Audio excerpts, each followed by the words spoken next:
America എന്ന് കേൾക്കുമ്പോൾ നമ്മൾ എപ്പോഴും വിചാരിക്കുന്ന സമ്പന്നമായ ഒരു രാജ്യമാണ്. അവിടെ പോകുന്നവരെല്ലാം ഭയങ്കര ലാവിഷായിട്ടാണ് ജീവിക്കുന്നത്. അവിടെ ഉള്ളവരാണെങ്കിലും പണത്തിന് ബുദ്ധിമുട്ടില്ല, ഒരു തരത്തിലുമുള്ള ബുദ്ധിമുട്ടുകൾ അവർ അനുഭവിക്കുന്നില്ല. ഈ പണങ്ങൾ കൊണ്ട് വലിയ അമ്മാനമാടുന്ന ആൾക്കാരെന്നൊക്കെയാണ് നമ്മൾ പലപ്പോഴും അമേരിക്കയിലേക്ക് പോകുന്നവരെ, അമേരിക്കയിലുള്ളവരെയൊക്കെ കുറിച്ച് വിചാരിക്കുന്നത്. പക്ഷെ ഇപ്പോൾ വരുന്ന റിപ്പോർട്ടുകൾ അങ്ങനെയല്ല. താമസിക്കാൻ പോലും വീടില്ലാതെ റോഡരികിൽ കിടക്കുന്നവരുടെ എണ്ണം വളരെ വലുതെന്നാണ് അമേരിക്ക പറയുന്നത്. യഥാർത്ഥത്തിൽ അങ്ങനെയാണോ? താമസിക്കാൻ വീടില്ലാത്തതുകൊണ്ടല്ല, ആ വീടുകൾ വാങ്ങാനുള്ള പാങ്ങില്ലാത്തത് കൊണ്ടാണ് പ്രശ്നം. വീടുകൾ പലതും നിർമ്മിച്ച് ഒഴിഞ്ഞു കിടപ്പുണ്ട്, പക്ഷെ അതൊക്കെ വാങ്ങിക്കാൻ ആളുകളുടെ കാശില്ല. ഈ അമേരിക്ക എന്ന് കേൾക്കുമ്പോൾ നമ്മൾ പെട്ടെന്നങ്ങ് നമ്മുടെ രക്തമങ്ങ് പെട്ടെന്നൊരു കുളിർമയൊക്കെ ഉണ്ടാകും, നമ്മുടെ എന്താ പറയുക, ഒരു രോമാഞ്ചമൊക്കെ ഉണ്ടാകും. കാര്യം അമേരിക്കയിൽ എന്തോ വലിയ ആനക്കാര്യം നടക്കുന്നു, അമേരിക്കയിലെ ജീവിത നിലവാരമൊക്കെ വളരെ മികച്ചതാണ്, അവിടെ ചെന്ന് കഴിഞ്ഞാൽ സ്വർഗരാജ്യം കിട്ടിയ പോലെയാണ്, നമ്മളൊക്കെ രക്ഷപ്പെടും എന്നൊരു മിഥ്യാധാരണ പലർക്കും ഉണ്ട്. പക്ഷെ നമ്മളെല്ലാവരും കണ്ടിരിക്കുന്നത് അമേരിക്കയുടെ ഏറ്റവും ഗ്ലാമറസ് ആയിട്ടുള്ള ചിത്രങ്ങളോ ദൃശ്യങ്ങളോ ആണ്. അമേരിക്കയ്ക്ക് തീർച്ചയായിട്ടും ഒരു മറുപുറമുണ്ട്. ഇപ്പോൾ നമ്മൾ ഏറ്റവും മികച്ച, അല്ലെങ്കിൽ ഏറ്റവും ഇപ്പം നമ്മുടെ കേരളത്തിൽ ഏറ്റവും എന്താ പറയുക, മുന്തിയ ജീവിത നിലവാരമുള്ള നഗരം തീർച്ചയായിട്ടും നമ്മുടെ കൊച്ചിയാണ്. അത് കഴിഞ്ഞാൽ തിരുവനന്തപുരം ആയിരിക്കും, അല്ലെങ്കിൽ ചിലപ്പോൾ ചിലരത് കോഴിക്കോടെന്ന് പറയുമായിരിക്കും. പക്ഷേ ഇതിൻ്റെയൊക്കെ നഗരത്തിലെ ആ ഒരു തിരക്കും ബഹളവും ഒക്കെ കഴിഞ്ഞാൽ ഇതിൻ്റെ പിന്നാമ്പുറങ്ങളിൽ ചേരികളുണ്ട്. അവിടെ ആളുകൾ ഒരു നേരത്തെ അന്നത്തിന് വേണ്ടി മാനം വിറ്റ് ജീവിക്കുന്നവർ പോലും ഓരോ നഗരങ്ങളുടെയും ഭാഗമാണ്. അപ്പോൾ അമേരിക്കയും ഇതൊക്കെ തന്നെയാണ്. നമ്മൾ അമേരിക്കയിൽ ചില ദൃശ്യങ്ങൾ നിങ്ങൾ യൂട്യൂബിലോ അല്ലെങ്കിൽ സോഷ്യൽ മീഡിയയിലോ പരിധിയിലോ കാണാം. ഇത്തരത്തിൽ ചവറ് പെറുക്കി ജീവിക്കുന്നവരുടെ കൂട്ടങ്ങൾ അമേരിക്കയിലും ഉണ്ട്, ഭിക്ഷാടകരുണ്ട്. പക്ഷേ നമ്മളിവിടെ കാണുന്നത് പോലെ കീറിപ്പറിഞ്ഞ വസ്ത്രമോ ഒക്കെ ധരിച്ചുകൊണ്ടായിരിക്കില്ല അവർ ഓരോ കലാപരിപാടികളൊക്കെ അവതരിപ്പിച്ച് ഭിക്ഷയെടുക്കുന്ന നിരവധി പേർ അമേരിക്കയിലുണ്ട്. അപ്പോൾ നമ്മൾ അമേരിക്കയെ എന്തോ വലിയ സ്വർഗരാജ്യമാണ്, വാഗ്ദത്ത രാജ്യമാണ് എന്നൊന്നും കാണേണ്ട കാര്യമില്ല. അമേരിക്കയിലെ സ്ഥിതി വളരെ മോശമാണ്. അപ്പോൾ ഞാൻ നേരത്തെ പറഞ്ഞതുപോലെ പലർക്കും വീടുകളിൽ താമസിക്കാനായിട്ടുള്ള സാമ്പത്തിക നിലയില്ല. വീടുകൾ വാങ്ങാനോ വാടകയ്ക്ക് എടുക്കാനുള്ള സാമ്പത്തിക നില ഇല്ലാത്തതിൻ്റെ പേരിൽ വഴിയരികിൽ കിടക്കുന്നവരുടെ എണ്ണം അമേരിക്കയിൽ വലിയ രീതിയിൽ കൂടുന്നുണ്ട് എന്നുള്ളത് വസ്തുതയാണ്. അപ്പോൾ അതിന് പ്രധാന കാരണം ഈ അമേരിക്കാസ് റെൻ്റൽ ഹൗസിംഗ് എന്ന് പറയുന്ന ഒരു മാഗസീൻ അല്ലെങ്കിൽ ഒരു റിപ്പോർട്ട് 2024 പുറത്തുവിട്ട ഒരു കണക്ക് പ്രകാരം ഈ അമേരിക്കക്കാർ അവരുടെ വരുമാനത്തിൻ്റെ 30% വീട്ടുവാടകയോ അല്ലെങ്കിൽ അതിനനുബന്ധമായിട്ടുള്ള ചെലവുകൾക്കോ ചിലവാക്കേണ്ടി വരുന്നു. അപ്പോൾ ഇത് കഴിഞ്ഞ് അവർക്ക് പിന്നെ ഒരു മാസം ആഹാരം കഴിക്കാൻ, മരുന്നിന് വേണ്ടിയിട്ടുള്ള തുകയൊക്കെ വേണ്ടി വരും. ഇതൊക്കെ വെച്ച് നോക്കുമ്പോൾ അവർ ഒരു വീട്ടുവാടക കൊടുക്കാനുള്ള അവസ്ഥയിലായിരിക്കില്ല. അങ്ങനെയാണ് പലരും വഴിയരികിൽ ഇടം നേടുന്നത് എന്നുള്ളതാണ് ഈ റിപ്പോർട്ടിൽ പറയുന്നത്. അതായത് വരുമാനത്തേക്കാൾ കൂടുതൽ വാടക കൊടുക്കേണ്ടി വരുന്നൊരു സാഹചര്യം ഉണ്ടാകും.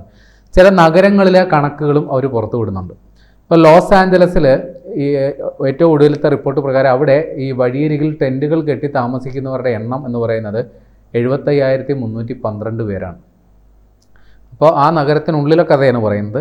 പിന്നെ ന്യൂയോർക്കിൽ 1,04,000 പേർ അഭയ കേന്ദ്രങ്ങളിൽ താമസിക്കുന്നു എന്നുള്ള പറയുന്നത്. അതായത് ഈ വീടുകളില്ലാത്തവർക്ക് താൽക്കാലികമായി താമസിക്കാനായിട്ട് അവിടെ അധികൃതർ അതിനുള്ള സംവിധാനം ഒരുക്കുന്നുണ്ട്. അപ്പോൾ അവിടെ ഉള്ളവരുടെ എണ്ണമാണ് ഈ പറയുന്നത്. പിന്നെ വഴിയിൽ കിടക്കുന്നവരുടെ എണ്ണം അവർ പുറത്തു വിട്ടിട്ടില്ല.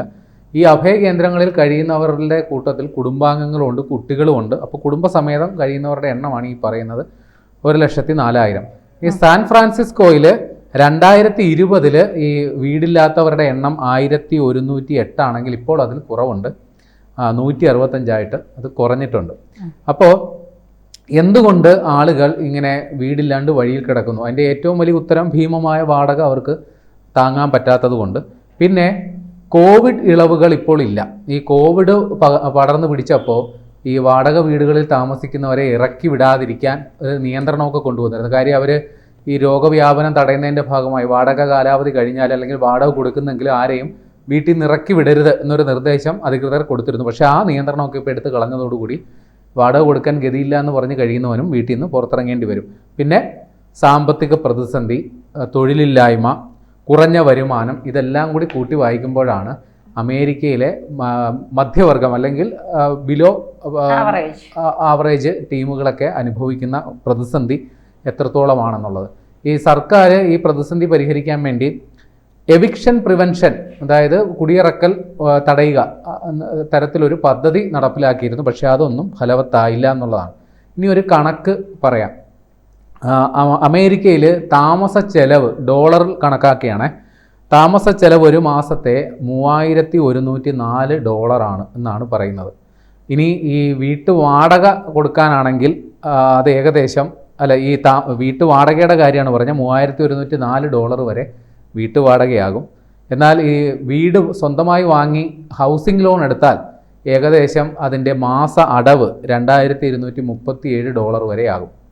ഇനി ഇതിന് പ്രോപ്പർട്ടി ടാക്സ് വസ്തു നികുതി $416, അതിന് ഇൻഷുറൻസ് $361.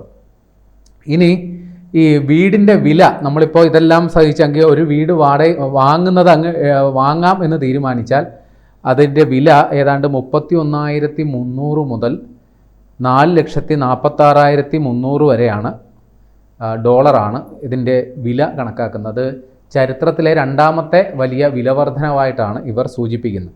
ഇനി എന്തുകൊണ്ട് ഇവർ പലരും വീടില്ലാതെ ഇങ്ങനെ വഴിയിൽ കിടക്കേണ്ടി വന്നു? ഇപ്പം നമ്മുടെ നാട്ടിൽ ഒരുപാട് സർക്കാരിൻ്റെ ഭവന നിർമ്മാണ പദ്ധതികളൊക്കെ ഉണ്ടല്ലോ. ഇപ്പോൾ സംസ്ഥാന സർക്കാരിൻ്റെ ആയാലും ശരി, കേന്ദ്ര സർക്കാരിൻ്റെ ആയാലും ശരി.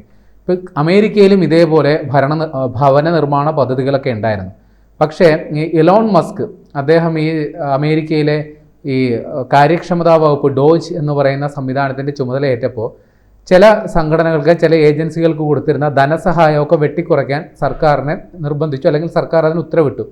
അപ്പോൾ അതിൻ്റെ തിക്താനുഭവം, അനന്തരഫലം പേറേണ്ടി വന്നത് ഈ ഭവന നിർമ്മാണ പദ്ധതിക്കാണ്. കാരണം ഏതാണ്ട് 8ഓളം സംഘടനകൾ ഈ സാധാരണക്കാർക്ക് വീട് വെച്ച് നൽകാനായിട്ട് ഏജൻസികൾ അമേരിക്കയിൽ പ്രവർത്തിക്കുന്നുണ്ടായിരുന്നു. അവർക്ക് കൊടുത്തിരുന്ന ധനസഹായമെല്ലാം ഒറ്റയടിക്ക് അമേരിക്കൻ സർക്കാർ അങ്ങ് റദ്ദാക്കി. ഉദാഹരണം പറയുകയാണെങ്കിൽ LISC എന്ന് പറയുന്ന ഒരു സംഘടന ഉണ്ടായിരുന്നു, ഒരു പ്രസ്ഥാനം ഉണ്ടായിരുന്നു. അതിന് $30 മില്യൺ, അതായത് 30 മില്യൺ എന്ന് പറയുമ്പോൾ 30 ദശലക്ഷം ഡോളറിൻ്റെ സഹായമാണ് കൊടുത്തുകൊണ്ടിരുന്നത്. അത് ഒറ്റയടിക്ക് അങ്ങ് റദ്ദാക്കി. അപ്പോൾ സ്വാഭാവികമായിട്ടും അവരുടെ ഭവന നിർമ്മാണ പദ്ധതികളൊക്കെ ഇഴഞ്ഞു നീങ്ങുമല്ലോ.